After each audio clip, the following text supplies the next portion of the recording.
시작합시다. 오늘 마태복음 6장입니다. 175페이지 너희 의를 행하지 않도록 주의하라. 여기서 너희 의란 하나님의 의와 대조되는 인간의 의를 얘기하는 것입니다.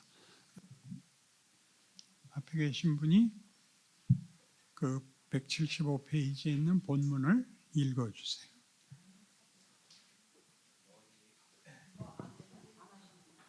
너의 의를 행하지 않도록 주의하라. 사람에게 보이려고 그들 앞에서 너의 의를 행하지 않도록 주의하라. 그리하지 아니하면 하늘에 계신 너의 아버지께 상을 받지 못하느니라.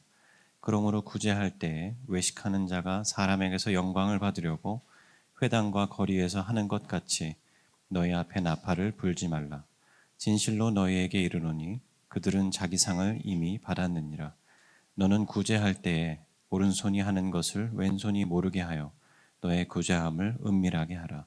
은밀한 중에 보시는 너의 아버지께서 갚으시리라. 그러니까 이제 이 마태복음 6장 얘기는 뭘 다루느냐 하면 구제, 기도, 금식을 다뤄요. 이 세 가지가 다 기독교에서 중요한 종교 행위란 말이에요. 근데 그것이 어떻게 하나님과 관계없는 것이 될 수 있는가를 여기서 얘기해요. 그리고 그런 얘기를 하려면 조금 전에 우리가 나눴던 질의응답이 도움이 돼요. 그러니까 기독교란 하나님과 우리가 부자지간같이 혈육 관계로 묶여 있기 때문에 우리가 어떤 법규를 지켜야 되는 것이 아니라 그 친분의 친밀함을 누려야 한다라는 걸 이제 얘기하려고 하는 것이죠. 그러니까 이제 그 윤리라든가 법규라는 것은 인격이 아니고 법을 지키는 거죠.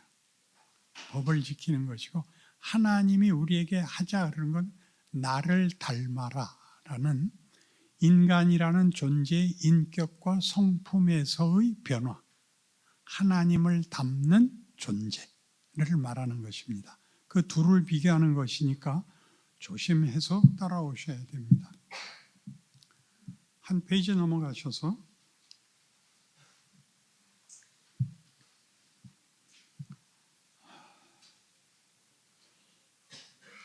176페이지 밑에서부터 5번째 줄. 외식하고 영광을 구하고 그 상을 받았습니다. 그럼에도 불구하고 하나의 명분이 되는 문제를 다루고 있습니다. 명분이란 사람이 마땅히 따라야 할 도리라고 사전은 풀이하고 있습니다. 마땅히 해야 되는 일인데 그 일을 오늘 본문으로 이야기하면 하나님과 합의한 마땅한 일이 아니라 사람과 합의한 마땅한 일입니다. 그러니까 하나님과 합의한 마땅한 일과 인간끼리 사회에서 합당한 마땅한 것은 하나님이 없는 인간 세상에서는 윤리와 도덕이 전부란 말이죠. 그러니까 규칙을 지키는 것이고 하나님이 요구하는 합당한 일이란 하나님을 닮으라 그러는 얘기란 말입니다. 여기가 가장 중요한 구별이니까 잊으시면 안 됩니다. 그러니까 세상에서 윤리, 도덕이라는 것은 결국 어떤 상을 받느냐 하면 사람들 앞에 저 사람은 착한 사람이야 라는 보상을 받습니다. 보상을. 그런데 예수를 믿어서 하나님을 닮으면 세상은 알아보지 못합니다. 쟤네들은 이상한 애들이야. 주일날만 되면 꼭 교회 가고 그리고 있던 돈도 털어낸대 글쎄. 그리고 감사하다 그러고 온대. 왜요? 보이는 보상이 없으니까. 그건 나중에 더 깊이 가겠지만 신자들 자신에게도 문제가 되는 겁니다. 내가 세상 사람과 달리 하나님을 믿고 이렇게 충성됐는데 왜 보이는 보상이 없습니까? 까지 이 문제가 들어가기 때문에 이 문제는 매우 심각한 문제가 됩니다. 그래서 그 옆 페이지 177 진정한 하나님의 의가 되는 게 뭐냐? 세 번째 줄에 그런데 이것이 왜 문제가 되느냐 하면 지금 보상을 받을 수 있고 사람들 앞에 힘을 쓸 수가 있기 때문이라고 예수님께서 가르치시는 것입니다. 하나님 나라의 의는 세상이 이해하고 항복하는 것이 아니라고 합니다. 그것은 예수 그리스도가 없으면 이해될 수도 믿을 수도 순종할 수도 없는 것이라고 얘기합니다. 우리는 이미 산상설교의 시작 부분에서 팔복이 예수 없이는 성립되지 않는, 그리고 예수만 있다면 어떤 조건도 극복할 수 있는 하나님의 복을 다뤘었습니다. 기억나시죠? 그 탕자가 돌아오는 걸 기꺼이 받아주듯이 팔복은 조건과 자격을 얘기한 게 아니라 나는 너희가 어떤 조건과 자격이 있을지라도 너희의 하나님이 되기를 원한다 였는데, 우리는 자꾸 자격을 만들려고 그랬던 것 같이 우리가 말하자면 구제와 기도와 금식까지 하는 종교 행위를 사람에게서 보상을 받으려고 한다면 그것은 사람의 의다 이겁니다. 윤리와 도덕의 의고 그것은 하나님의 의가 아니다 이렇게 말함으로써 우리 보고 윤리도덕 지킨 게 어디예요? 그렇게 얘기하면 예수의 필요를 모르는 것이고, 예수의 필요를 모른다면 죽어서 지옥이나 가라 그런 얘기예요. 그러니까 심각한 얘기일 수 있죠. 하나님을 모르면 우리의 인생살이에서 윤리와 도덕이 요구되는 것보다 더한 하나님의 의를 지킨다는 건 어떻게 어떤 식으로 라는 모든 문제에서 우리한테는 생소합니다. 우리 이성으로는 이해가 되지 않기 때문에 잘 교육받아야 됩니다. 가운데 기독교적 신앙에도 세상이 인정하는 요소가 있습니다. 그것은 바로 윤리와 도덕입니다. 선행입니다. 그러나 오늘 본문에서 지적하듯이 세상이 인정하는 명분들이 예수가 있어야만 이해되는 것이냐, 예수 없이도 이해되는 것이냐를 대조하고 있는데, 여기식으로 얘기하면 저들은 이미 자기 상을 받았다는 것입니다. 세상이 알아줬다는 거죠. 우리가 한 건 세상이 모릅니다. 그러니까 지금까지 역사를 보십시오. 인류의 역사가 많은 시간에 걸쳐서 지금 포스트 모더니즘까지 왔는데, 이제 근대를 모더니즘이라고 합니다. 근대 사상을 모더니즘이라고 해서 모던 이전을 전근대, 그리고 지금을 모던 이후니까 포스트 모던, 근대 이후가 되는 것이죠. 누가 무식하게 굴면 예전엔 이렇게 꾸짖었어요. 어디서 전근대식 발상을 가지냐? 그러면 이게 무식한 거였어요. 넌 학교도 안 다녔냐가 전근대였다고요. 근데 전근대는 뭐였냐면요, 기독교 권력 시대였어요. 참 희한하죠. 기독교가 권력을 갖자 잘 아시는 중세를 암흑기라 그러죠. 그러니까 그 이전은 역사로 치지도 않아요. 그러다가 이제 계몽주의가 들어오는 거죠. 인간의 가치를 우리가 확인하자. 중세가 왜 무너지느냐 하면 권력을 가지자 모든 권력이 이르듯이 권력은 폭력을 낳습니다. 폭력은 결국 남의 것을 뺏어오는 것으로 되는데, 남의 것을 뺏어오려면 이제 보통 전제 국가에서는 왕이라는 그 권력으로 해냈고, 기독교는 이제 신앙이라는 이름으로 권력을 썼는데 마녀 사냥을 하기 시작을 했습니다. 거짓 증인을 세우고 재산을 몰수하고 하는 식으로 권력을 이제 폭력으로 쓰고, 또 그게 아무리 뺏어가도 성이 다 안 찹니다. 필요 이상으로까지 해서 모든 게 다 걸려서 이제 남는 게 없게 되니까 인간들이 반발을 해요. 야, 이러느니 사는 동안만이라도 좀 우리 맘대로 살자. 죽으면 지옥 가는 거 그래 이젠 할 수 없다.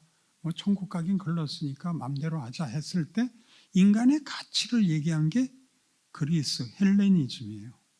헬레니즘은 여러분 그리스 신화를 보시면 신들은 권력을 가졌을 뿐이지 인간만도 못해. 희한하죠. 헬레니즘은 굉장해요. 그래서 서양 그 사상사는 두 원천을 가지는데 헬레니즘하고 헤브라이즘이에요. 헤브라이즘은 하나님, 진짜 신을 갖고 얘기하고 여기는 인간을 얘기하죠. 그래서 여기서는 영웅들이 다 인간이에요. 그렇죠? 뭐 여러 인간이 여기 등장을 하는데 근데 이 구약의 하나님을 구약 시대에도 하나님으로 섬기는 걸 실패하고 신약 시대에 와서도 이렇게 권력으로 돌아서면서 실패합니다. 그래서 이 문제에 대하여 인간들이 반발을 해서 계몽주의가 이제 예수를 믿는 거는 아무리 잘 믿어도 결국은 흠이 잡혀서 천당 가긴 글렀으니까 살아있는 동안이나 잘 살자, 우리 마음대로 살자로 해서 이제 인본주의가 되는 것이죠. 인본주의가 되려니까 인생사는 신을 도입하지 않아도 그렇게 죽음을 각오하고 살면 견딜만 하거든요. 그래서 이제 신을 초월로 밀어버립니다. 초월로 밀고 여기를 인간 세상, 토마스 아퀴나스가 이제 이분법을 쓰거든요. 초월과 자연이라는 이분법으로 자연은 모든 사람에게 경험되는 것이고 초월은 신의 영역이라서 거기서 은혜를 베풀어야 돼. 이제 그 은혜를 입어야만 복을 받는 데인데 여기에 자리에 있다는 것들이 밤낮 세상 폭력보다 더 귀찮게 구니까 지들끼리 살라 그러고 우린 여기서 살자. 그래갖고 이제 인본주의가 지금까지 득세를 하고 있는 것입니다. 그래서 그게 포스트 모던으로 넘어올 때 제가 지난번에도 설명했듯이 실존주의가 그 대표적인데 실존주의란 죽음을 해결할 수 없다면 체념하자. 그 대신 살아있는 동안만은 배짱대로 좀 살자. 이게 이제 실존주의가 됐는데 실존주의로 살았더니 사람들이 아무 책임이 없더라는 거죠. 그래서 무슨 말을 하든 다 굴하다. 이제 각자 알아서 살아라가 포스트 모던입니다. 다원주의지 않습니까? 근데 이게 얼마나 재밌냐면 사사기가 결론이 그거잖아요. 그때는 왕이 없어서 사람들이 각자 자기 소견대로 행하였도다. 그렇죠? 그 각각이 주인이 돼버리자 세상이 혼란해졌잖아요. 지금 누가 법을 지켜요? 다 알아서 살지. 그러니까 지금 우리가 예수를 믿는다는 것이 세상에서는 인정되지 않고 최상급으로 대접해줘도 그저 종교 중에 하나로 쳐주지. 그러니까 그건 공식 영역엔 들어오지 말랍니다. 초월의 영역에 선택하는 자들끼리 즐겨라가 되어 있지. 기독교와 그래서 지금 이제 사회적으로 핍박을 받는 게 아닙니다. 외면을 받고 있습니다. 어렸을 때는 잘 믿으면 복을 받는다를 굉장히 직접적으로 이해를 했는데 알고 보니까 직접적인 답이 안 나와서 죽어봐야 안 되는데 어떻게 믿겠습니까? 이제 여기 다 나오니까 이 두 의의 대조에서 나옵니다. 쫓아가 봅시다. 176페이지 밑에서 네 번째, 그 위에 외식하고 영광을 구하고 그 상을 받았습니다. 세상에서 하는 구제는 그 구제를 함으로써 사람들한테 보상을 받습니다. 훌륭하다 그러죠. 우리 많이 봐요. 그 많은 재산 다 그냥 국가에다 보내고 죽는 사람들이 있습니다. 저는 놀란 게 그 쇼생크 탈출의 흑인 주인공 모간 프리먼이 그 굉장한 배우고 그 많은 돈을 번 사람인데 그거 다 그 복지에다가 기부하고 자기는 학고방에서 삽니다. 그 흑인인데 게다가 그 모든 관세를 극복하고 얻은 부를 그렇게 쓸 수 있다는 거 대단하죠. 그러나 거기엔 십자가가 등장하지 않습니다. 인간이 할 수 있는 겁니다. 가만히 살아보니까 돈은 많아봤자 쓸데없고 다 쓸 필요도 없고 이제 곧 죽을 거고 폼이나 잡자예요. 그 이상 갈 수가 없습니다. 그래서 그럼에도 불구하고 하나의 명분이 되는 문제를 다루고 있습니다. 명분이란 사람이 마땅히 따라야 할 도리라고 사전은 풀이하고 있습니다. 마땅히 해야 되는 일인데 그 일을 오늘 본문으로 이야기하면 하나님과 합의한 마땅한 일이 아니라 사람과 합의한 마땅한 일이더라 말입니다. 하나님과 합의한 마땅한 길은 뭐죠? 아무든지 나를 따라오려거든 뭐예요?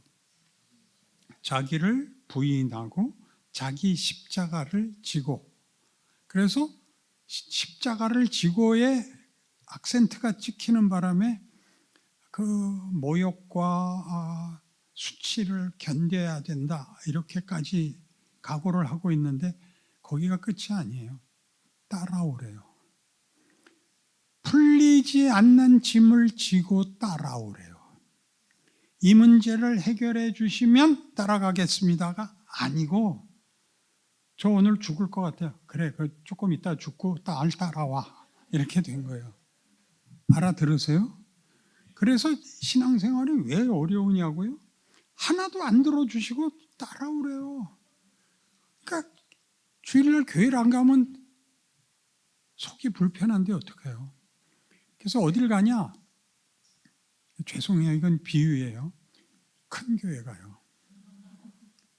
아무도 알아볼 필요 없는데 슬쩍 갔다 오고 자기 할 일 다 했다. 나 세금 다 냈어요. 그러는 거예요. 굉장히 그러니까 지금 교회가 어려움을 겪고 있죠. 왜 교인들이 빠져나가는가? 왜 세상이 교회를 밉게 보는가? 그건 우리가 실력이 없어서 그래요. 다른데? 뭔가 다른 데가 있어야 돼요. 기독교는 윤리를 가르치는 게 아니라 존재와 관계를 말하는 거거든요. 존재와 관계. 그 관계를 하나님과의 관계가 어디로 가야 진짜다? 계명 중에 가장 큰 계명이 무엇입니까? 첫째는 마음을 다하고 뜻을 다하고 성품을 다하여 주 너의 하나님을 사랑하라 하셨으니 이것이 크고 첫째 되는 계명이요. 둘째는 이와 같으니 네 이웃을 내 몸같이 사랑하라 하셨으니 이것이 온 율법과 선지자의 강령이니라. 이렇게 나오잖아요. 그러니까 생각해 보세요. 여러분 이웃에 어쨌든 매일 만나야 되는 사람들이 있는데 그 중에 마음에 드는 사람이 있으세요? 없죠. 다 꼴 보기 싫죠. 표현은 할 수 없고 내가 미워하면 상대가 가만히 있어요? 반발하죠. 그러니까 살얼음을 걷듯이 살살 잘 걸어야죠. 물탕 안 튀고 얼음 안 깨지게 그 얘기하고 있는 겁니다. 그런데 이것이 왜 문제가 되느냐 하면 지금 보상을 받을 수 있고 사람들 앞에 힘을 쓸 수가 있기 때문이라고 예수님께서 가르치시는 것입니다. 하나님 나라의 의는 세상이 이해하고 항복하는 것이 아니라고 합니다. 그것은 예수 그리스도가 없으면 이해할 수도 믿을 수도 순종할 수도 없는 것이라고 이야기합니다. 우리는 이미 산상설교의 시작 부분에서 팔복이 예수 없이는 성립되지 않는, 그리고 예수만 있다면 어떤 조건도 극복할 수 있는 하나님의 복으로 다뤘습니다. 지금 이 얘기가 여러분한테 이렇게 국면이 이렇게 바뀌는 느낌이 드세요? 기독교에 대한 여러분의 이해가 그 전체의 판이 이렇게 바뀌는 걸 이해하세요? 창조도 놀랍거니와 부활이 있다는 것이 놀랍지 않으세요? 여기에 있는 것은, 부활이 있다는 것은 하나님이 우리에 대해서 가지는 의지는, 창조주로서의 책임은 절대 포기하지도 실패하지도 타협하지도 않는다가 부활이라고요. 근데 왜 이 고난을 겪게 하느냐? 왜 그런다 그랬어요?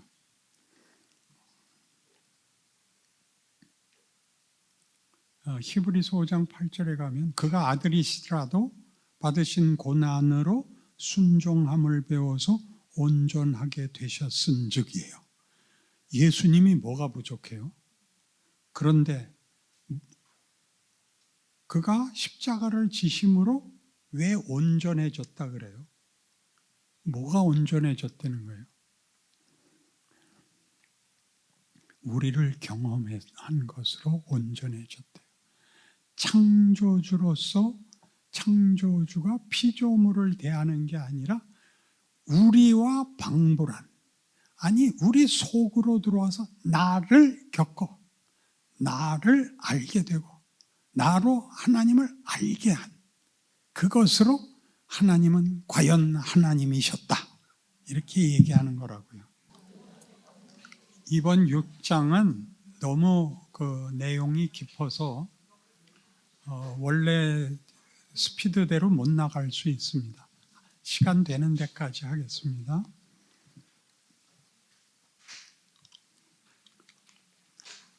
이어서 보겠습니다. 기독교적 신앙에도 세상이 인정하는 요소가 있습니다. 그것은 바로 윤리와 도덕입니다. 선행입니다.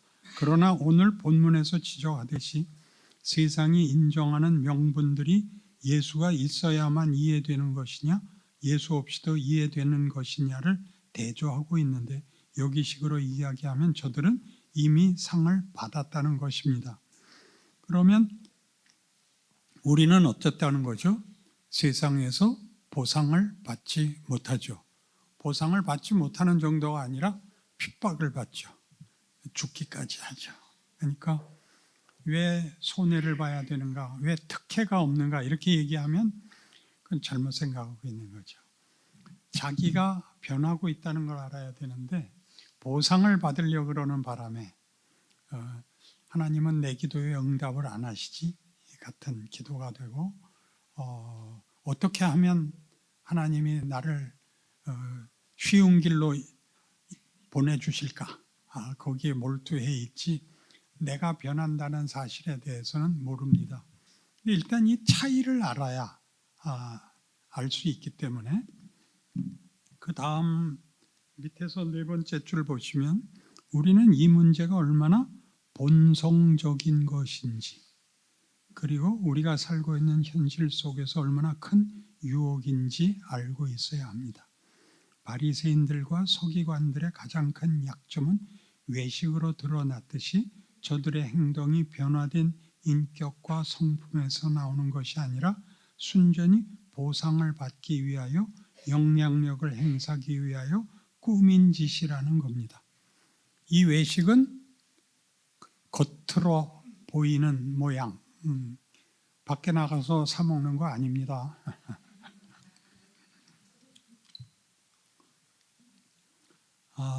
179페이지 위에서부터 7번째 줄. 왜 이런 너무나 당연한 말을 강조해야 합니까? 우리는 진심을 가지고 우리가 믿는 믿음의 진리됨과 영원함을 나누고 싶어 합니다.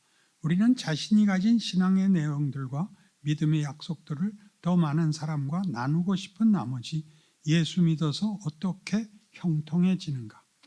예수 믿어서 어떻게 세상 사람들보다 윤리 도덕적 차원에서 더 나은가? 또는 한 걸음 더 나가서 우리가 얼마나 유익한 존재인가를 증명하고 싶어 합니다. 그런데 이런 것들은 다 진심에서 출발하지 잘못하면 이것이 십자가를 필요 없게 만들 수 있다는 점에서 굉장히 조심해야 되는 것입니다. 어렵죠? 보상을 안 받고 자라기는 어렵습니다. 참 어렵습니다. 그런데 우리가 예수님에게서 놀라는 게 뭐죠? 그가 보상을 못 받은 정도가 아니라 가장 억울하고 가장 수치스러운 자리까지, 죽음의 자리까지 내려간다는 거죠. 이걸 예수님이 얼마나 우리를 위해서 극적이었어, 얼마나 처절했어 이러지 말고 도대체 우리를 만든 하나님은 어떤 분이라는 거야? 나한테 뭘 바란다는 거야? 내가 누구야? 이렇게 놀라야 되는 거예요. 예수님하고 놀라지 말고 예수가 결국은 나를 위해서 그랬다는 사실에 놀라야 되는 거죠. 하나님을 알아야 되고, 예수를 믿으면 하나님을 알아야 되고 나를 알아야 되는 거예요. 예수가 없으면 이 증명이 없죠. 와서 우리가 동일한 조건과 동일한 왜곡, 억울함, 부조리 속에 죽어나가는 걸 감수하십니다. 왜요? 우리가 그런 존재이기 때문에 거기까지, 그 차원까지 내려오시는 거죠. 이게 가장 기독교의 무서운 점입니다. 하나님이 누군가를 이것을 알지 못하면 예수를 불러서 밤낮 뭐 해달라고만 하게 됩니다. 밑에서 세 번째 줄, 그러나 이것이 이렇게 쓰일 수 있다는 것을 늘 기억해야 합니다. 국가와 민족을 위하여 쓸모 있음으로써 이 나라와 이 민족 앞에 봐라, 예수를 믿으면 이렇게 복된 나라가 된다고 말함으로써 십자가 없이 하나님 나라를 세울 수 있다고 생각할 수 있다는 것입니다. 바로 이것이 경계해야 할 큰일인 것입니다. 여러분들이 예수를 믿기 때문에 하나님의 통치에 순응하여 십자가를 지신 예수 그리스도의 뒤를 쫓아 섬김과 사랑으로 여러분의 인격과 존재와 인생이 거룩하고 진실하고 희생적이고 성실하다면 그것은 참으로 마땅한 일입니다. 그러나 여러분이 훌륭하고 성공한 것이 십자가를 대신해서 기독교를 증명할 수 있는 것이라고 기대한다면 큰일 나는 것입니다. 날 봐, 이렇게 할 필요가 없습니다. 날 봐 그러려면 어때야 돼요? 뭔가 세상적인 가치에서의 우위가 있어야 날 봐가 되죠. 예수를 믿으면 날 봐가 안 돼요. 예수 안에서 우리가 뭘 닮아야 되는가는 세상 사람들이 봐서는 전혀 알 수가 없습니다. 그러니까 지금 사실 한국교회 제일 문제가 뭐냐 그러면 기독교의 진수로 들어오는 그 다음 단계에 지금 걸려 있습니다. 이거는 한국교회 150년 기독교 교회사가 짧기 때문에 이제야 문제가 되고 질문이 되는 부분이라서 그렇습니다. 182페이지 위에서 7, 8번째 줄, 우리는 사실 진심을 가졌다는 이유로 이 미묘한 부분에 너무 쉽게 걸려듭니다. 우리가 사랑하는 어떤 한 영혼에게 어떻게 해서든지 이 구원을 증거하고 성립시키기 위하여 할 수만 있다면 하나님께서 기적이라도 허락하여 주시기를 구합니다. 못 고칠 병을 낫게 해달라든지 어떤 위급한 현실이 해결되게 해달라고 구할 수 있습니다. 그것은 정당한 신앙의 소원입니다. 그러나 그렇게 해서 십자가가 아닌 것이 그의 영혼을 바꿀 수 있었다고 믿는다면 기적이라든가 기도가 십자가를 대신하는 기독교의 근거가 되고 맙니다. 기도나 기적이나 무엇이든지 간에 그것은 십자가 위에 서 있는 것이어야지 십자가를 대신하는 것이 아니라는 말씀입니다. 우리는 우리의 신앙이, 내가 예수 믿는 것이 현실 속에서 세상 앞에서 이해되고 설득력이 있기를 바란다는 것입니다. 그런 힘을 갖고 싶어 합니다. 한동안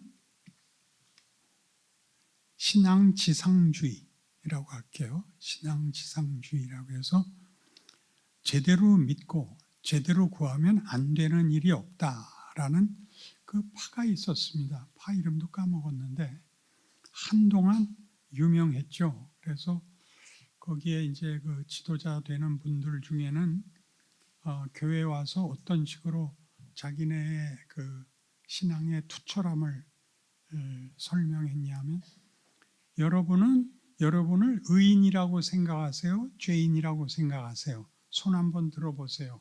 그렇게 물었습니다. 저도 한번 물어볼게요. 여러분은 여러분을 의인이라고 생각하세요? 죄인이라고 생각하세요? 그러면 그분이 대뜸 그럽니다. 예수를 믿으면 뭐가 된다 그랬습니까? 근데 왜 죄인이라고들 손듭니까? 여러분들 아직 멀었습니다. 이렇게 욕 직사게 먹었어요. 왜 죄인의 손들죠? 완성되지 않았으니까. 아직 멀었으니까 죄인이라고 생각을 합니다. 근데 의인이라는 말은 그때 윤리도덕적인 말이 아니라 이렇게 관계입니다. 우리는 하나님의 의입니다. 하나님이 어떤 분이냐가 나한테 나타납니다. 내 못난 것을 넘어가 주는. 널 보면 너희 부모는 참 대단하신 것 같아. 넌 숙제 한 번 안 해오고 공부 한 번 제대로 하는 거 못 봤는데 엄마가 아직도 밥 먹여주든? 그럼 내가 해달라는 거 다 해줘. 야, 나도 너희 집 가서 살 수 없냐? 이게 하나님이에요. 그럼 여러분이 어렸을 때는 우리 엄마 최고야를 얼마든지 자랑하고 그렇게 할 수 있어. 그러나 크면 뭐가 돼야 되죠? 철이 들어야 되잖아요. 인간이란 윤리도덕의 AI가 아니에요. 철이 들어야 되거든요. 하나님의 사랑의 대상이니까. 자식이란 부모를 닮아야 되니까. 그래서 진심과 명분과 기도가 십자가 없이 행해질 수 있다는 걸 꼭 기억하셔야 되고, 물론 그것을 전제하고 표현하지 않고 진심과 명분과 기도를 할 수 있습니다. 근데 이제 그 지도자 중에 한 분이 저희 아버님이 이제 돌아가실 때 갑자기 심장마비로 의식을 잃으셨는데 소식을 듣고 찾아오셨어요. 와서 기도하셨습니다. 그분이 기도하면 안 낫는 병이 없었던 분인데 저희 아버지는 못 일어나셨습니다. 그러자 그가 이렇게 탄식을 했습니다. 하나님, 여태껏 제 기도에 응답 안 하신 적이 없더니 오늘은 왜 안 하세요? 이렇게 된다니까요. 그건 하나님 마음이지 왜 지까짓게. 그렇죠? 기도할 수 있어요. 응답 못 받을 수 있어요. 물론 받을 수도 있어요. 구하세요. 구할 수 있는 지위예요. 그러나 모든 걸 우리가 보상받지 못하는 이유는 우리가 만들고 싶은 건 세상에서의 권력이고 세상에서 보상을 받고 싶고, 하나님이 우리에게 주시려는 보상은 우리라는 존재와 신분이에요. 신분. 우리가 누구냐죠. 우리가 누구냐. 183페이지 위에서 두 번째죠. 오늘 이야기하는 서기관과 바리새인의 의라는 것은 이런 것입니다. 그들은 자신들의 의를 보이는 힘으로 가지려고 합니다. 그들이 외식을 함에도 불구하고 사람들 앞에 영광을 받아내고 상을 받는 것이 명분이 되어 세상 속에서 힘을 발하기 때문입니다. 근데 이제 우리 하나님의 의는 거기 마태복음 4장 예수님 그 시험 받는 데서 마지막 시험 얘기가 나옵니다. 사탄이 내게 절하면 이 세상을 다 주겠다 그럴 때 사탄아 물러가라를 뒤에 밑에서 여섯 번째 줄 밑에서 예수는 십자가를 지시고 하나님의 나라를 성립시키십니다. 이 문제는 믿음의 싸움이지 권력의 싸움이 아닙니다. 서기관과 바리새인들이 가지고 싶었던 의는 사람들에게 항복받아내는 의입니다. 그래서 권력이 되는 의입니다. 우리도 그렇게 되고 싶어 합니다. 한 영혼을 너무도 쉽게 하나님의 백성으로 만들고 싶은 소원 때문에 십자가가 아니라 보이는 힘을 갖고 싶어 합니다. 넘어가셔서 다섯 번째 줄. 예수님은 십자가를 지고 하나님의 나라를 시작하고 세우십니다. 그러므로 우리에게 요구되는 것은 끊임없이 믿으며 하나님의 통치에 순종하여 이 세상 속에 있을 때 하나님의 통치를 순종하는 자로 현실을 극복해 나가야 합니다. 이것이 은밀히 보시는 하나님이 은밀히 갚으시는 상입니다. 그것은 권력화되지 않습니다. 명분화되지 않습니다. 오케이? 이렇게 정말 옆구리 찔러서도 안 나오는 아멘을 받으면 이거 강의 안 해요. 오른쪽 페이지 위에서 세 번째. 하나님이 우리를 사랑했습니다. 사랑은 대등한 대접을 받는 것입니다. 기본적으로 대등하고 존귀한 대접을 받는 것이 사랑의 조건입니다.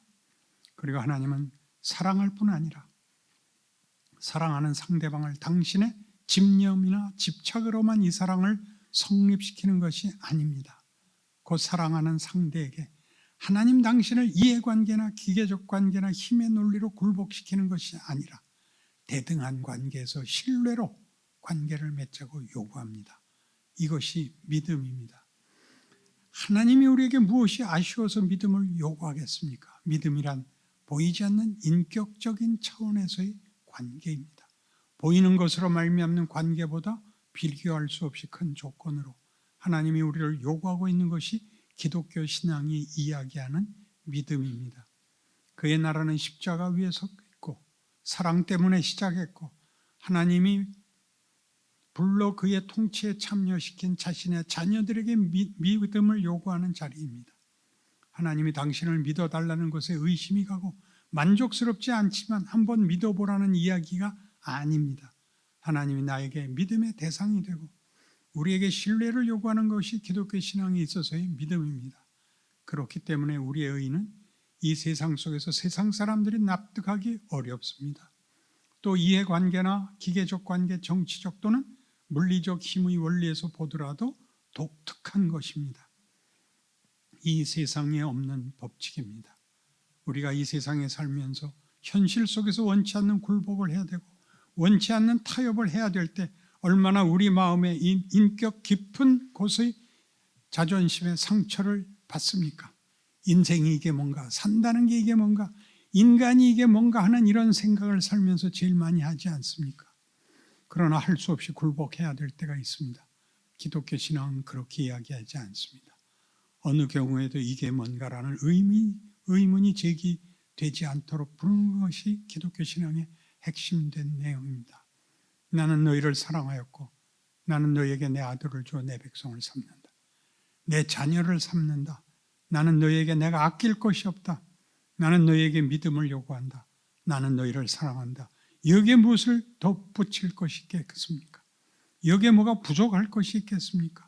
우리가 이것에 부족을 느낀다면 우리는 하나님이 우리를 사랑하는 것과 너무나 동떨어진 조급함이나 피상성이나 핑계나 나태함으로 도망가는 것일 것입니다. 그런 의미에서 인간답고 참으로 벅찬 인생을 사는 것은 기독교 신앙을 떠나서는 찾을 수 없습니다. 그러므로 사람 앞에 보이기 위하여 너희 의를 행하지 말라. 은밀히 보시는 하나님이 갚으시리라는 말씀을 다시 한번 기억하시기 바랍니다. 진정한 하나님의 백성으로 살라는 것이 오늘의 말씀이며 그것은 또한 신자의 특권임을 아시는 오늘의 증거가 되기를 바랍니다. 이 구제 문제에 있어서 가장 중요한 것은 구제를 할 때 그 어려움 당한 사람의 어려움을 해결해 주는 것이냐, 어려움을 당한 사람이란 그 한 인간을 대접해 주는 것이냐, 이렇게 나누고 있습니다.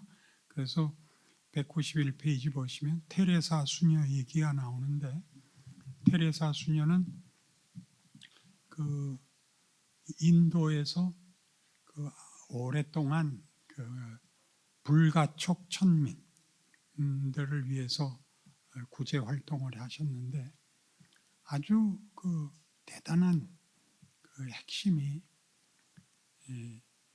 병들고 어려운 그 환자이기도 하고 굶기도 하고 하는 사람을 찾아갈 때에 가서 뭘 하냐면 집을 깨끗이 치워주고 빨래를 해주고 사람을 깨끗이 씻어주고 새 옷을 입혀서 인간을 인간으로 대접하는 일을 합니다. 그러니까 뭐 쌀을 갖다 준다든가 돈을 갖다 주는 게 아니라 이렇게 이 일을 함으로써 이제 오늘 이 예화와 함께 191페이지 맨 밑에 줄 보시면 그러나 오늘 본문에서 보다시피 세상적인 의는 다른 사람에게 보이려고 이 일을 행함으로써 구제를 받는 사람을 수단과 희생물로 쓸 수밖에 없습니다. 우리 그 잘 사는 동네의 그 학교에 그 이웃한 좀 어려운 그 사람들이 사는 걸 알게 된 잘 사는 동네 사람 학부모들이 저 애들을 위해서 뭘 좀 도움을 주자 해서 일종의 장학금 비슷한 그 현금을 얼마씩 주기로 했는데, 그 소식을 들은 이 어려운 집 가정의 어머니가 와서 반대했어요. 난 너희들의 도움 필요 없어. 우리를 뭐라 그래요?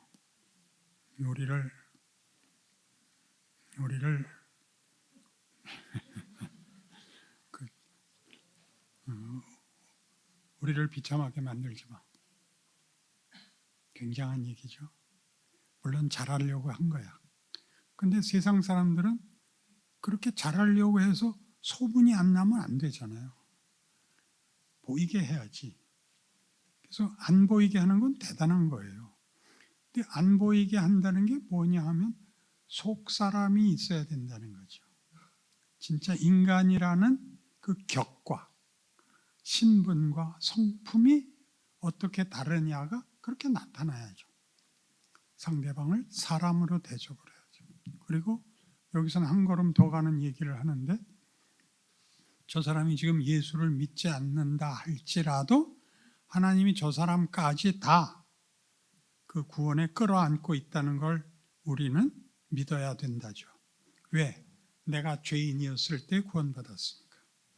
지금 저 사람이 안 믿는다고 해서 그게 운명인 것이 아니라 그건 하나님 손에 달렸고, 내가 죄인일 때 대접을 받았다면 내가 저 사람의 죄인 된 것으로 인하여 내가 뭐 우월을 감을 나타낼 때가 뭐 있느냐, 이렇게 되는 것입니다. 그래서 193페이지 밑에서 9째 줄, 예수를 믿는다는 것이 힘으로 권력으로 자리매김할 수 있기를 바라서 거기에 세상 사람들이 납득할 만한 어떤 규칙과 원리를, 십자가 이외의 내용을 구원의 조건으로 덧붙이고 있습니다. 우리 모두가 예수를 주로 믿고 하나님을 모시고 살면서 가장 당황하는 내용은 우리의 믿음을 세상적인 이해관계나 논리로 설명할 수 없다는 것입니다. 그렇죠? 논리로 설명할 수 없습니다. 뭘로 설명해야 되냐면 여러분이 다른 존재가 돼야 됩니다. 세상의 생존 경쟁을 벗어난 존재여야 됩니다. 그러니까 여러분의 구제 활동은 누구를 돕기 위한 힘이 필요한 게 아니라 다른 사람을 불쌍히 여기고 대접해야 된다는 가 여러분에게 감사여야 됩니다. 내가 예수를 알게 되어서 이런 사람이 되었구나의 자리가 모든 일에 감사를, 은혜를 도입하는 것입니다. 충분히 알아들으시겠죠? 그래서 194페이지 3분의 2쯤 내려와서, 그래서 세상의 의와 예수 안에서 허락된 하나님의 의의 대조는 분명해졌습니다. 그것이 힘으로 작용하느냐, 섬기는 것으로 작용하느냐 하는 것입니다. 줄도 쳐넣으시고 동그라미도 쳐넣으시고 그래야 돼요. 권력이냐 희생이냐 이렇게 드러납니다. 구제가 어려움과 난관을 해결하는 것으로 작용하면 힘이 될 수 있습니다. 그러나 가난과 어려움을 해결하는 것이 아니라 가난 속에 있고 무력함 속에 있고 난처함 속에 있는 자를 위로하는 것이라면 그것은 힘일 필요가 없습니다. 아무리 편을 들어도 문제를 해결하는 것이 아니라 문제 속에 있는 자를 진심으로 그 존재의 가치를 인정하는 것일 때는 세상적인 눈으로 보면 쓸데없는 것으로 여겨질 것입니다. 여기에 기독교 신앙에 어려움이 있습니다. 그죠? 여러분들이 제일 많이 하는 게 뭐예요? 아무리 기도해도 하나님이 응답하지 않는다죠. 정말요? 정말요? 하나님은 우리를 지켜보시는데 주무시지도 않고 졸지도 아니하신다. 그리고 하나님은 우리의 생각보다 깊다. 그걸 우리가 믿는 거죠. 믿을 수 없을 때 믿어야 믿음입니다. 여러분이 의지를 동원하셔도 좋고, 나 믿는다고 해놓고 이거 하나 못 견디는가 라고 자책을 하셔야지 원망으로 가지 마십시오. 원망으로 가시거든 탄력을 받고 돌아오십시오. 옆에 195페이지 세 번째 단락, 앞에 설명대로 의인을 위하여 죽는 자가 쉽지 않고 선인을 위하여 용감히 죽는 자가 어쩌다 있지만 죄인을 위하여 죽는 자는 없습니다. 그러나 예수님은 우리가 아직 죄인 되었을 때 죽으십니다. 하나님이 그리하셨습니다. 우리가 구제라는 신앙 실천에서 이것이 문제를 해결하는 것이 아니라 문제 속에 있는 난관과 곤경 속에 있는 한 영혼을 하나님이 예수를 보내어 찾아오듯이 찾아가는 것이 구제라고 말할 수 있는 충분한 내용이 이것입니다. 하나님이 우리가 죄인이었을 때 우리를 사랑하여 더 이상 귀한 것이 없는 그 아들을 보내신 하나님의 사랑이 우리의 오늘의 신앙 고백이며 하나님의 통치를 허락받게 했으므로 지금 내가 볼 때 사랑하고 돕고 찾아갈 필요나 이유가 없는 사람들을 우리는 찾아갈 수 있습니다. 그것이 기독교만이 가지는 구제인 것입니다. 그의 존귀함은 이런 데서 발견됩니다. 그리스도 예수로 말미암아 오늘 내가 있는 것과 동일한 이유로 저가 아직 그의 어려움 속에 있을 뿐 아니라 하나님을 모르고 그 은혜와 사랑을 모르는 자리에 있을지라도 그를 향해서 하나님이 그 아들을 보내신 대상이라고 믿는 데 있습니다. 그것이 구제입니다. 이 문제는 고린도후서 5장에 가면 더 분명하게 나옵니다. 그래서 고린도후서 5장이 있고 사도 바울이 전하는 것은 이 세상 나라와 다른 하나님 나라입니다. 영원한 나라이고 그 나라는 의와 진리와 선하심과 긍휼과 자비의 나라입니다. 이 세상의 경제, 이 세상의 가치, 이 세상의 힘과 다른 진리와 생명과 의와 거룩함의 나라입니다. 그것을 위하여 하나님이 그 아들을 보내셨습니다. 우리 모두는 이 세상이 만드는 존재가 아니라 하나님이 만드는 존재, 하나님이 원래 만들었던 존재로 회복이 되며 부활하며 새로워지고 충만해집니다.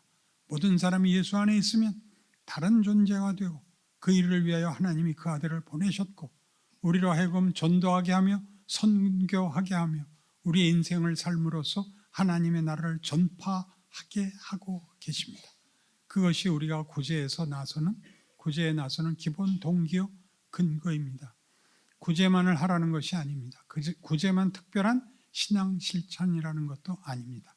우리는 한 영혼을 만날 때 우리 이웃을 대할 때 그가 그리스도 안에 들어오면 새로운 피조물이 될 하나님의 사랑과 구원의 대상이라는 것을 마음에 기억하고 내가 이미 그런 경험과 은혜 속에서 이 자리에 있는 줄 아는 믿음으로 이웃 앞에 서야 된다는 것입니다.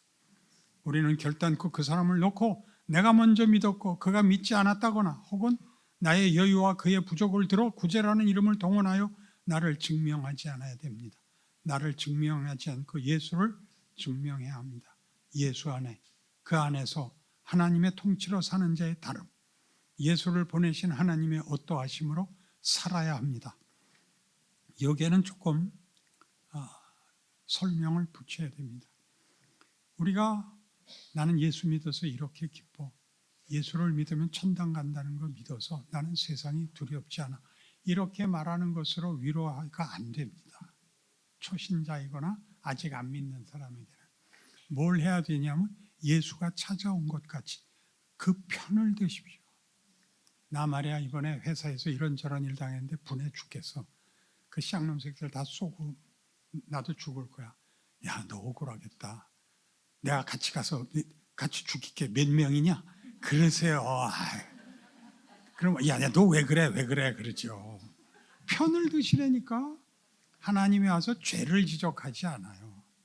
네가 얼마나 지금 고단한 처지며 너 홀로 내 인생을 살 수 없다는 걸 내가 알지 않니? 길이 없지. 야, 난 네 편이야. 네가 죽음의 자리에 가면 나도 따라갈게. 그게 성육신이에요. 그러니까 우리가 신앙인으로서 우리 할 일을 한답시고 한 게 구제하듯이 그를 희생물로 수단으로 삼게 됐단 말이에요. 그래서 자기 자랑이 됐어요. 넌 왜 안 믿어갖고 그 꼴이냐. 나는 세상에 겁나는 게 없어. 그럼 그가 뭐라 그래요?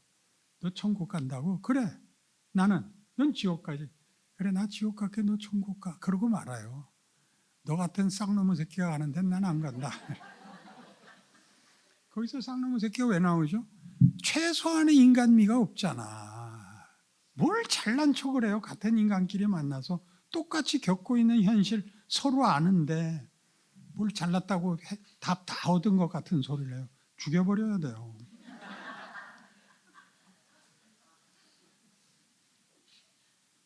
어디까지 읽었어요? 우리는 결단코 그 사람을 놓고 내가 먼저 믿었고 그가 믿지 않았다거나 혹 나의 여유와 그의 부족을 들어 구제라는 이름을 동원하여 나를 증명하지 않아야 합니다. 나를 증명하지 않고 예수를 증명해야 합니다. 예수 안에 그 안에서 하나님의 통치로 사는 자의 다름, 예수를 보내신 하나님의 어떠하심으로 살아야 합니다.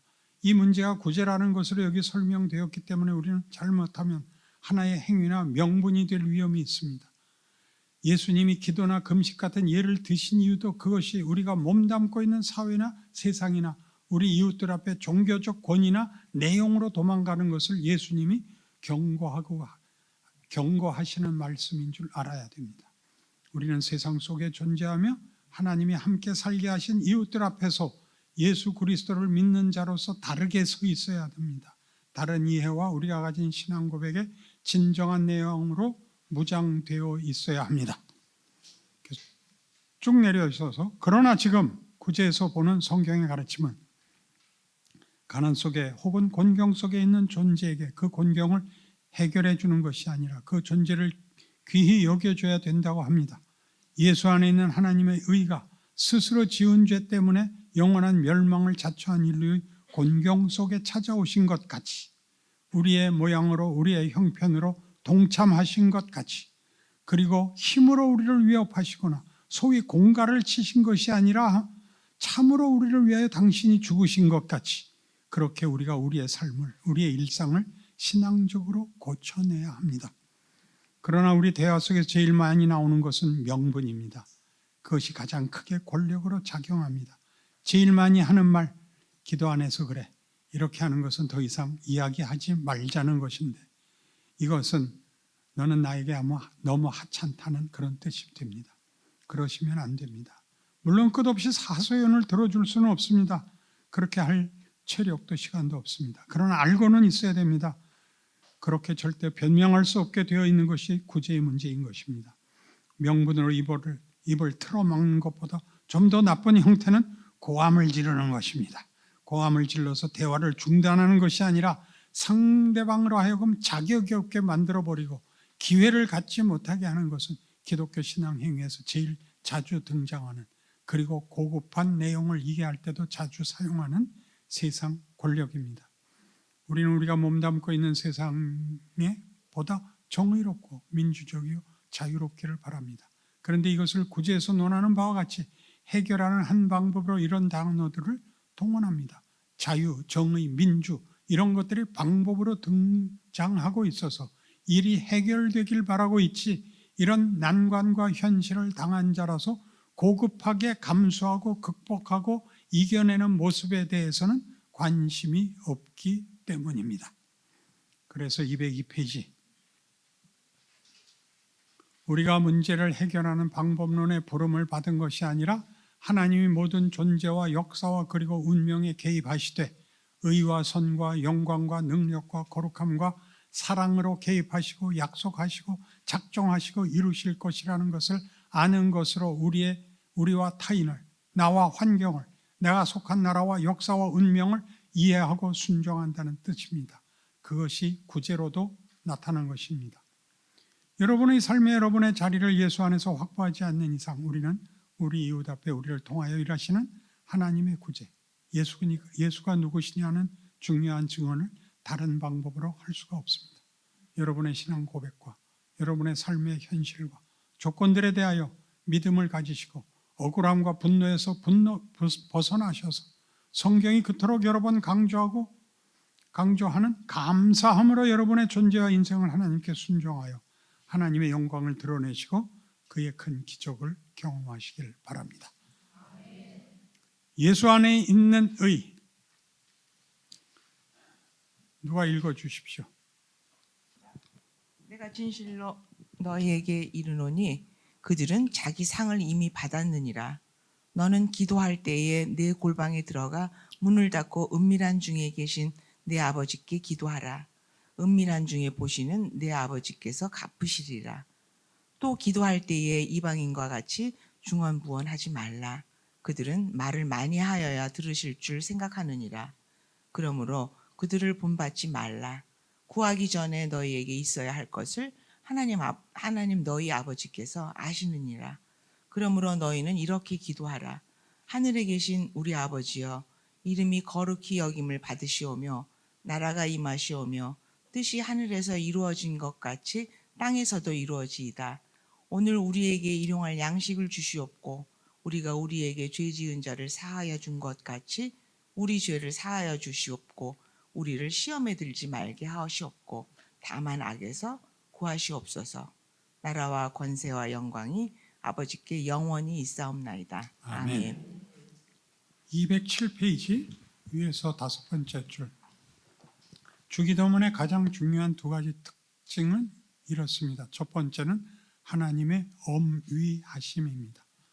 하나님의 이름, 거룩하신 뜻, 영광과 권세 같은 것이 주기도문의 가장 중요한 첫 번째 초점으로 그 성격을 구성합니다.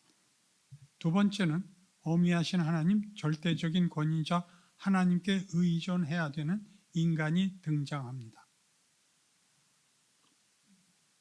하나님에게서 모든 것을 비로 얻어야 되는, 그래서 일용할 양식, 용서, 시험과 악으로부터의 구원이 등장합니다. 그래서 이 기도문을 보면 기도하는 대상과 기도하는 자가 누구냐 하는 문제에 대하여 분명한 선을 긋고 있습니다. 하나님의 절대적 권위와 존재, 그 하나님 앞에 도움을 요청해야 되는 우리의 한계가 아주 분명하게 잘 대조되어 나타납니다. 그럼에도 불구하고 주기도문을 이 대조를 위하여 제시한 것이 아닙니다. 주기도문의 가장 중요한 초점은 이 기도가 시작하는 첫 단어에서 등장하는 아버지입니다. 우리말 어수는 하늘에 계신 우리 아버지가 되지만 원문은 우리 아버지가 서두에 나옵니다. 영어 본문도 Our Father in Heaven으로 시작합니다. 아버지라고 불렀습니다. 그러니까 상하 우열의 대조는 아니라는 것입니다. 이 기도는 그 초점이 하나님은 어떤 분이시냐, 또 우리는 누구냐 하는 것에 차이와 분리를 강조하는 데 있지 아니하고, 분리를 강조하는 데 있지 아니하고 아버지와 자녀를 하나로 묶어놨다는 데 놓여 있습니다. 주기도문 꼭 기억하세요. 다음 페이지 위에서 7번째. 그런데 이 마땅함이란 신앙적인 명령 요구로서 근거를 가지는 것이 아니라, 신앙적인 명령을 요구의 근거로 가지는 것이 아니라 우리를 자녀 삼으시려는 성부 하나님이 우리를 향하여 가지시는 기쁘신 뜻, 예수를 보내어 증거되는 기독론적인 기초의 기반을 두고 주어진다는 것입니다. 쉽게 얘기하면 하나님이 우리를 자녀로 부르시는 것입니다. 우리가 기도하는 것은 책임도 아니고 기능적인 것도 아니고 현실적인 필요 때문만도 아니라 하나님이 나를 기뻐하시기 때문에 우리가 얼마든지 하나님을 아버지로서 찾아갈 수 있는 존재가 되었다는 데 있습니다. 꼭 기억하십시오. 밑에서 4번째 줄. 아버지와 자녀의 관계는 그것이 겉으로 드러나느냐 또는 감추어져 있느냐에 전혀 영향을 받지 않습니다. 기도할 때 이방인과 같이 중언부언하지 말라. 그러므로 그들을 본받지 말라. 구하기 전에 너에게 있어야 할 것을 하나님 너의 아버지께서 아시느니라 라는 대목은, 그러니까 이 중언부언은 이제 이방신들을 믿는 우상 세계에서는 신을 감동시켜서 보상을 받아야 돼. 그러면 간절하게 많이 해야 되는 것입니다. 그래서 그 엘리야의 갈멜산 기도 사건을 보면 그 이방신을 바알을 섬기는 그 제사장들과 그 일행이 850명인데 하루 종일 빌잖아요. 나중에 안 돼서 어떻게 했다고요? 자기 몸에 피를 냈죠. 간절함을 표현하느라고. 엘리야가 뭐라고 놀렸냐면, 야, 너희들이 믿는 신은 주무시나 보다. 외출하셨나 보다. 그래서 더 악을 써도 안 돼서 이제 엘리야가 하나님을 부르자 하나님께서 그대로 불을 내리시죠. 그러니까 이 중언부언이라는 것은 여러분들이 간절함을 표현하는 건 얼마든지 좋습니다. 그런데 답을 얻을 때까지 간절히 구한다는 아닙니다. 답을 얻을 때까지 하십시오. 근데 나중에 그 말을 하지 마십시오. 간절히 했더니 됐어. 그러지 마십시오. 그러면 간절히가 방법론이 됩니다. 간절히 하는 것은 방법론이 아니고 조건이 아니고 여러분들의 다급함이 하나님께 창달되는 것은 관계이기 때문에 그렇습니다. 그러니까 여러분이 기도를 덜 하라는 얘기가 아니라 기도답게 하라는 겁니다. 조심조심 하나님과 가까이 하십시오. 조심조심. 처음에 콱 안 나옵니다. 우리가 여태껏 무서운 하나님으로 배워왔기 때문에 쉽지 않은데 조금씩 가서 하나님 양말도 한번 벗겨보시고 그 바지도 한번 빨아서 널어보시고 그러십시오. 208페이지 위에서 7번째 줄. 그런데 이 마땅함이란 신앙적인 이거 했죠? 209페이지. 이런 설명들은 다 우리가 어떤 특권 아래 있는가, 어떤 지위 아래 있는가를 가르칩니다. 또 했고, 또 거기서 5번째 줄. 우리의 구원이나 영생이나 하나님이 우리에게 아버지가 되려 하신다는 예수 그리스도로 말미암는 관계성의 새로움을 말합니다. 또 했고, 그래서 넘어가서 8번째 줄. 우리가 요구하는 하나님에 대한 확증과 확신은 초월성에 있는데 예수님을 보내신 하나님의 의도는 하나님이 누구시냐에 있다고 합니다. 우리는 하나님의 초월성을 끌어다 써야 되기 때문에 기도를 하는, 우리의 힘으로는 안 되는 것을 하나님은 신이니까 할 수 있어서 하나님께 매달리는 게 중언부언이고, 하나님은 우리가 간절해야 보상하는 하나님이 아니라 우리의 아버지시기 때문에 예수를 보낸 하나님이라고 얘기하는 게 주기도문이다 이겁니다. 우리가 두 줄 내려오시면 우리가 초월성을 강조하는 이유는 당장 하나님을 써먹어야 되기 때문입니다. 하나님을 목적으로 삼거나 하나님에게 관심이 있는 것이 아니라 현실이 더 급합니다. 내 소원과 내 필요에 따른 결과를 허락할 수단과 능력으로서 더 필요하지, 하나님이 누구시냐는 우리에게 일차적인 관심이 아닙니다. 이거 가슴 아픈 얘기입니다. 그러니까 한국교회가 기도 많이 하는 건 그건 세상에 소문이 나 있죠. 새벽 기도하는 건 한국교회밖에 없고, 철야 기도하고 금식 기도하고 많이 열심을 냅니다. 그러나 그것은 다 초기 단계에 필요한, 여러분이 초기 단계에 필요했던 기본이고, 거기서 이제 더 성숙해야 됩니다.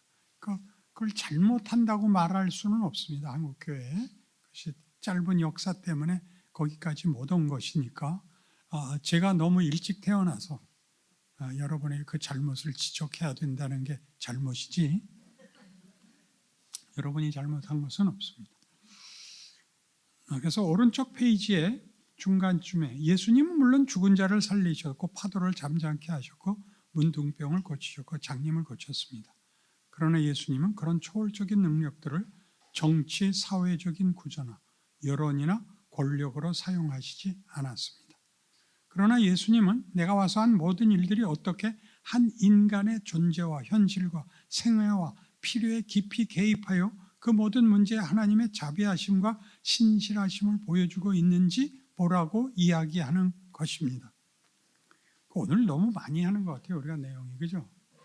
첫 번째 과에서부터 까무러쳤는데 깨어날 틈이 없이 계속 감동이 불같이 터지는 바람에 이거 이렇게 한꺼번에 넘어가기 아깝죠. 우리 오늘 철야할까요? 문제를 해결했느냐 못했느냐가 아니라 피조물의 죄로 말미암아 생겨난 인간의 고통과 고난과 절망과 실패와 갈등과 긴장에 대하여 하나님의 관심사가 어떻게 나타나고 개입하셨는가 보라고 말씀하시는 것입니다. 우리를 야단치지 않습니다. 네 잘못이니까 네가 죽어라 라고 절대 외면하지 않습니다. 최선을 다하여 가장 지극하게 개입하십니다. 우리가 납득할 때까지, 우리가 이해할 때까지. 그래서 회개가 늦으면 수명이 길어집니다. 212페이지 반 내려와서 내가 하는 일을 너희도 한다는 것은 무슨 뜻일까요? 성부 하나님이 죄를 범한 인류를 구원하시기 위해 예수님을 이 땅에 보내십니다. 예수님이 오셔서 죄를 위하여 값을 지불하시고 우리를 천국에 가게 하시는 일을 만들어 놓고 가신 정도가 아니라 인간의 삶에 참여하시며 모든 인간의 실존을 체휼하시며 우리의 고통과 고민에 참여하셔서 우리와 동일한 인생을 경험하시고 겪으십니다. 우리 편이 되시고 우리를 이해하십니다. 우리를 용서하시고 우리를 껴안으십니다. 이것이 성육신입니다. 하나님이 너희들의 어떤 고통, 고난, 어떤 한계도 내가 외면하지 않겠다고 선언하는 것이 성육신입니다. 그런데 이 예수님이 뭐라 그러셨죠? 떠나실 때 아버지께서 하늘과 땅의 모든 권세를 내게 주셨으니 너희는 가서 모든 족속으로 제자를 삼아 아버지와 아들과 성령의 이름으로 세례를 주고 내가 너희에게 분부한 모든 것을 가르쳐 지키게 하라. 볼지어다 내가 세상 끝날까지 너희와 항상 함께 있을 것이니라. 그러니까 우리가 임마누엘이에요. 여기를 몰라요. 내가 임마누엘이에요. 그러면 어떻게 했다고요? 성육신이 우리에게 뭘 가르치는 거예요? 바로 그래. 너희가 지금 겪는 그것을 내가 겪었잖아. 내가 그걸 풀었잖아. 너희가 나를 이어야 돼. 예수님이 승천하시고 이렇게 명령을 내리시는 것은 우리의 책임이 크다를 넘어서서 도대체 우리를 어디까지 대접하시냐면 성부와 성자의 관계에 우리를 부르고 있습니다. 놀라운 겁니다. 우리는 요한복음 17장에도 나오듯이 아버지가 내 안에 내가 아버지 안에 있는 것 같이 저희도 다 하나가 되어 우리 안에 있게 하사 아버지께서 나를 보내신 것을 믿게 하옵소서. 그래서 예수가 나를 보낸 것을 너희로 믿으라 그럽니다. 그러니까 굉장한 거죠. 굉장한 거죠. 상상이 안 가서 사람들이 예수 믿다 중간에 이 문제에 걸려서 체념을 해버립니다. 성질을 내버리고 이 체념 중에 가장 왜곡되는 것이 남 꾸중하는 겁니다. 아무래도 보상이 안 되니까 아무도 보상을 나한테서 못 보니까 잘못을 지적하면 나는 안 그랬다가 되는 거예요. 최소한. 그건 치사한 거예요. 예수님이 오셔서 나 봐라 난 안 그랬다. 그러면 우린 다 망했죠. 금방 이해가 되잖아요. 그러니까 그렇게 살지 말라고요. 난 안 그랬다 그러면 죽여버릴 거예요. 215페이지 위에서 조금 내려오셔서 우리 본성상 종교라는 것은 세상이 가지는 도덕과 능력보다 우월한 것이라고 믿습니다.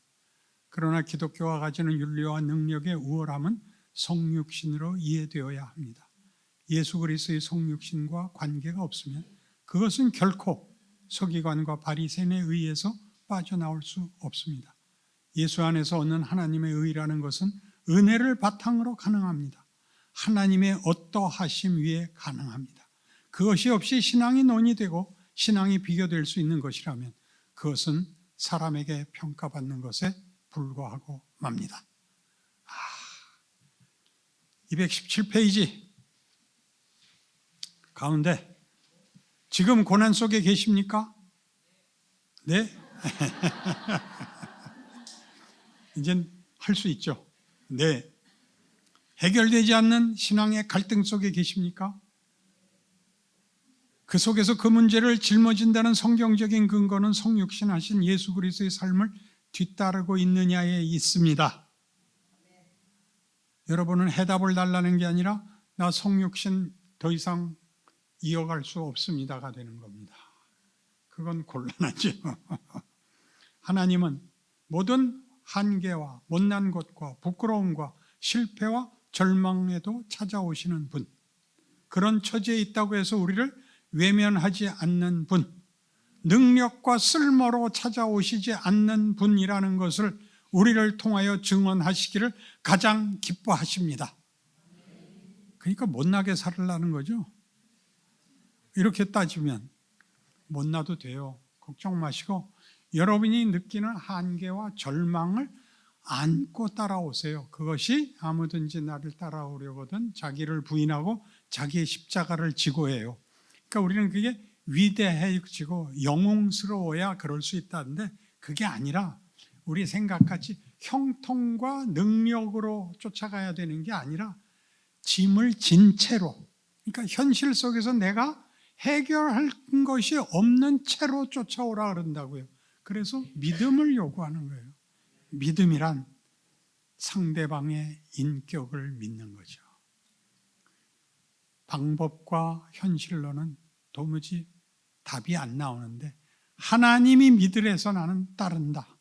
이런 자리에까지 오는데 이렇게 많은 오해와 왜곡들과 실패를 겪어야 되는 것입니다.